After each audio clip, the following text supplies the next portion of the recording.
नगरिया जले सेवक सब ले कंवरिया सावन में पावन लागे बैजू नगरिया जले सेवक सब ले कंवरिया। रही न जिंदगी में कोनो भी गम हो, रही न जिंदगी में कोनो भी गम हो, बोले के भक्ति में खींचा चिलम हो, बोले के भक्ति में खींचा चिलम हो,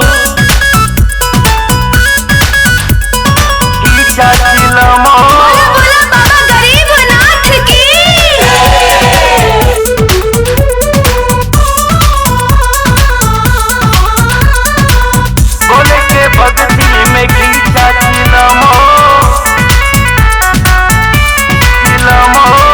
भंगिया धतूर भावे भोले के मन हो, जले सेवक सब गावत भजन हो।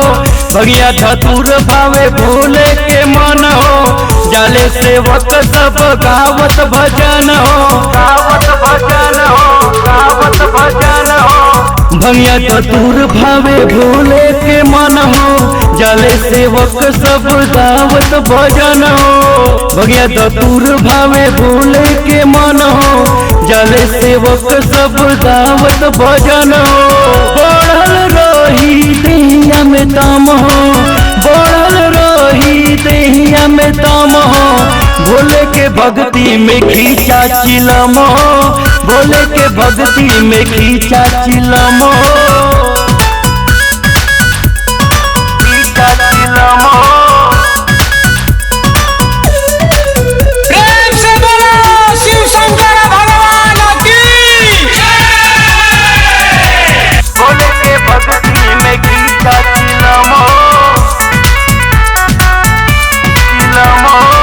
श्रद्धा से जे भी जाके जलवा चढ़ावे, बाबा के दुआरा से खाली न आवे। श्रद्धा से जे भी जाके जलवा चढ़ावे, बाबा के दुआरा से खाली न आवे, खाली न आवे, खाली न आवे। श्रद्धा से जे भी जाके जलवा चढ़ावे, बाबा के दुआरा से खाली न आवे। श्रद्धा से जे भी जाके जलवा चढ़ावे, बाबा के दुआरा से खाली न आवे।